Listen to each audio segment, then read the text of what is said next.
Well, hello everybody and welcome to a brand new video, and this is a very different type of video. This is not a review. This is because it's not a ranking. It's not a Blu-ray video. It's something completely different. So you probably read the title. It's going to be why the Lord of the Rings trilogy is my favorite movie of all time. This is the video that I kind of always wanted to make, and I feel like this is the right time to do it. And I'm not gonna make a video about why Lord of the Rings is a perfect movie and judge it from like a storytelling standpoint or a production standpoint or whatever. It's no, I'm not. There's plenty of other great videos out there that talk about that, and I already talked briefly about that in my top 30 movies of all time video. If you haven't checked it out, check it out right here. But I am here to tell you about my experiences, my journey, my life going through with Lord of the Rings, Tolkien, Middle Earth, The Hobbit, everything about Lord of the Rings. My journey from when I was 2-3 years old all the way to now. I am here to tell you why the Lord of the Rings trilogy is so special to me. More than just a movie trilogy. It was a childhood. It's a life thing. It's a big deal. So it all started when I was about 2 or 3 years old. In the year, I don't know, 2001, 2002. I was just a little boy, and my parents were always open for me to watch movies like Spider-Man, Harry Potter, Lord of the Rings.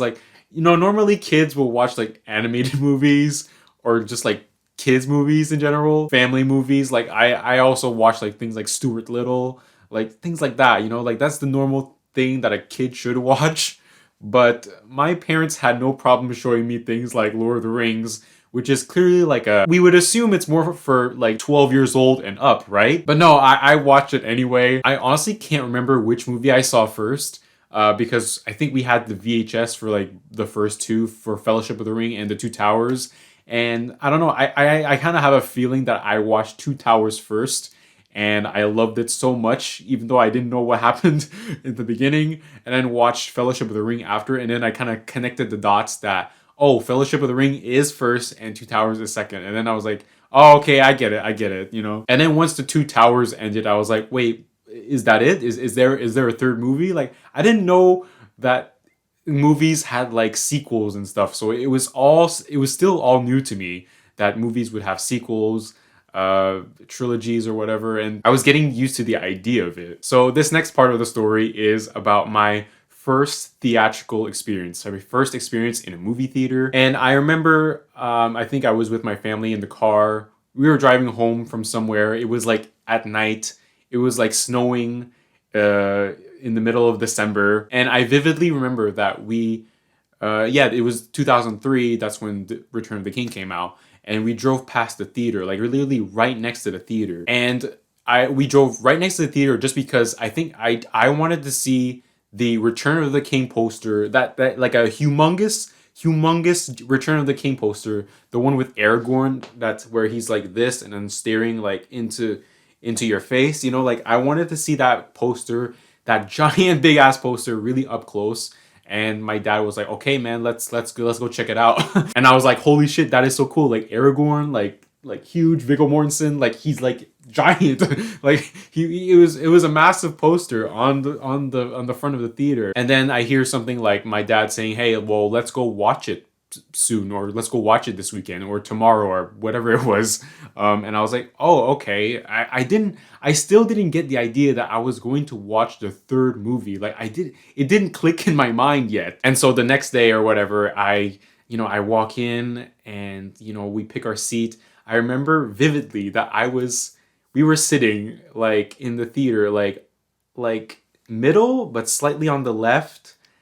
Yeah, I remember weird things like that. And then once we saw Frodo and Sam, I was like, oh, okay, so this is the continuation of the Two Towers. This is the next movie. I was like, oh, okay. Oh my god, this is so cool. I was literally thinking in my head oh, well, this is probably the movie where we find out how the ring gets destroyed. That was the moment that I was most looking forward to. And for example, my mom still thinks I'm a crazy little kid because I went to see a 3 hours and 20-minute movie as a 4-year-old, and I didn't even whine or complain about when the movie was gonna be over. I was into it. I was really into it as a 4-year-old kid in the theater watching The Return of the King, the last chapter of The Lord of the Rings, and I was it was a blast. Like, it was really fun. Like, at that moment, I was like, wow, you don't have to watch movies on a little TV screen anymore. Like, you could actually watch them on a big screen with great sound and get fully immersed. Like, that was such an amazing experience as a 4-year-old kid. And that is pretty much also one of the reasons why Lord of the Rings is my favorite movie of all time. It's how much impact it has on me and how special it is.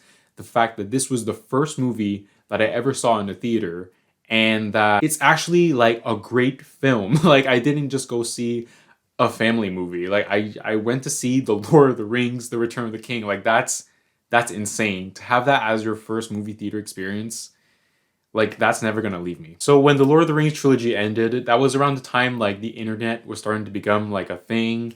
So I started using the internet, and I just wanted to like Google. Yeah, there was Google. The Lord of the Rings, just like that, and I did so much like research on it. Yeah, as crazy as that sounds, and that's how I discovered like YouTube and IMDb and stuff like that. And on YouTube there were like lots of like trailers. I was like, holy shit, you can actually watch trailers like at home. Like, oh wow.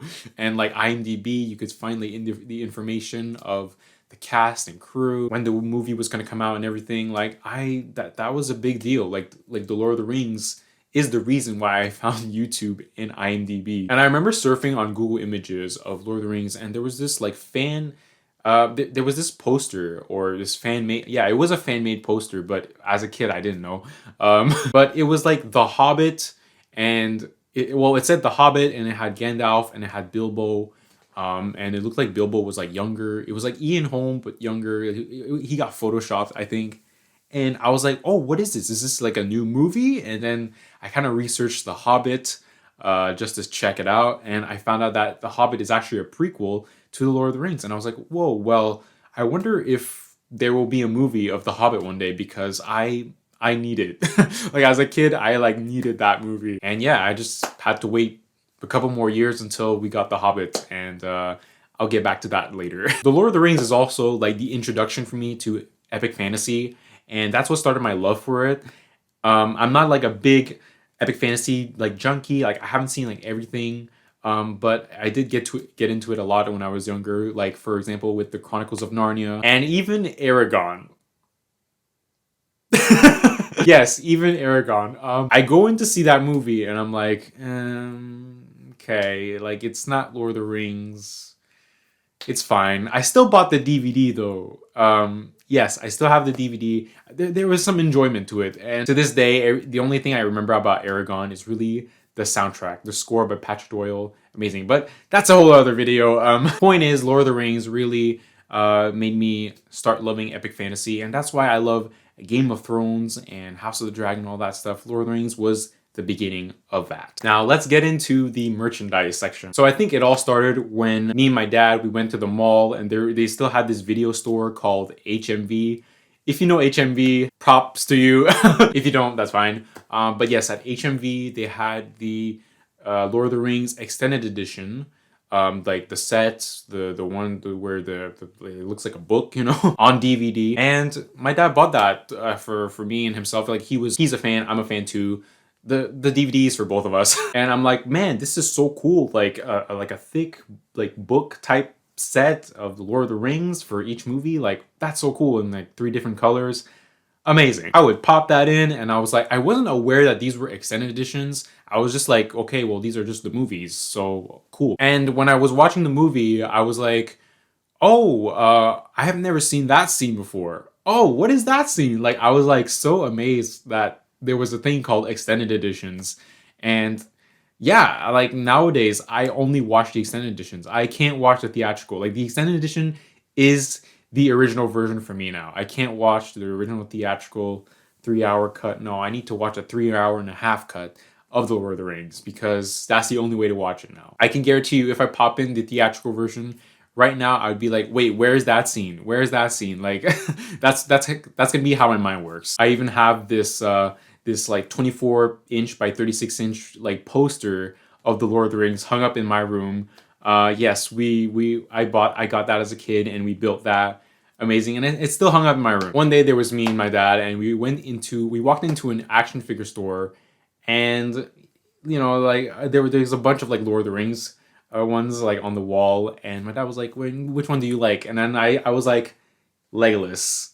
That's the one I want, Legolas. And yeah, he got that one for me. And like it's like it was my first action figure. And even to this day, I have like a Lord of the Rings shrine, like a mini shrine on the top of my shelf, like of just like Lord of the Rings, Middle Earth, Tolkien type stuff. There, like, yeah. When I was younger, my dad would like put a lot of like music around the house, and he would also sometimes put movie scores.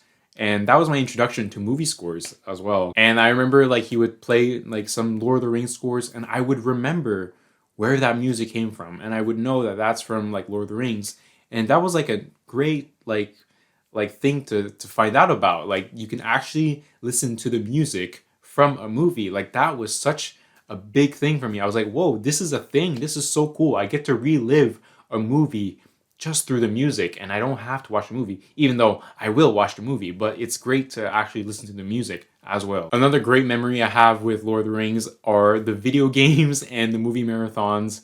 When it comes to the video games, it all started with Lord of the Rings, the Two Towers video game, the movie tie-in game, and the Return of the King movie game. And those two games were like the shit when I was younger, and I would like invite some of my friends to come over, and we would play the multiplayer mode of Lord of the Rings. And it was so funny when we were playing like three players, and then, you know, there was Aragorn, Legolas, and Gimli, but, you know, we were fighting over on who would take Aragorn or Legolas, but nobody wanted to pick Gimli because he was like slower. No disrespect to Gimli. Gimli is awesome, but that's what happened when I was younger. Sorry, Gimli.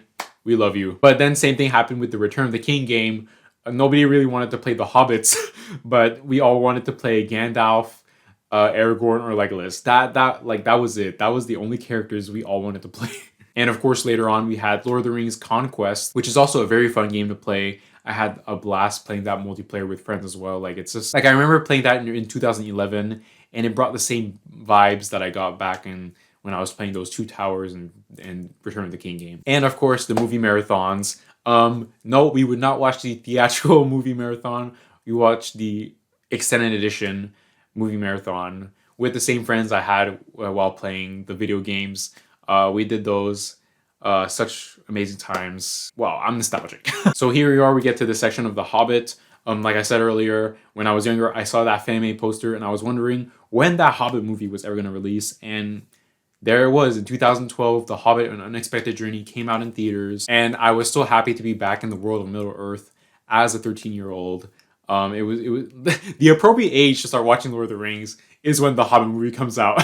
But yeah, I look back on the Hobbit movies, like they're not great, amazing films, but they're fun for what they are.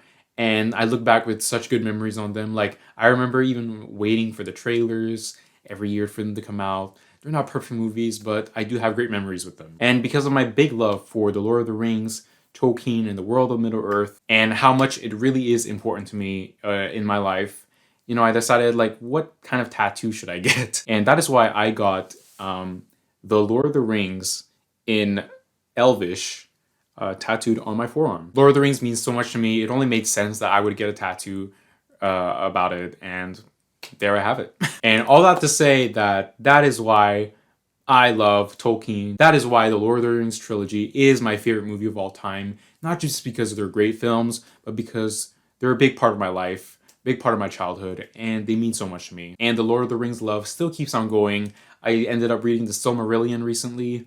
Great book. I loved it very much. And I ended up watching The Lord of the Rings, The Rings of Power, the new Amazon TV show. Definitely not as great as I thought it was in my reviews, but that's a whole other topic. Well, there you guys have it. This was such a fun video to make, and it's great to talk about like my childhood and like the great memories I had with this franchise. Let me know some of your experiences or childhood memories about The Lord of the Rings or any other movie in general. Is there that one specific movie, one specific franchise that really meant a lot to you, that really shaped you who you are as a human being? As a person, as a human being. And yeah, let me know in the comments. Like, share, and subscribe, and I'll see you guys on the next one.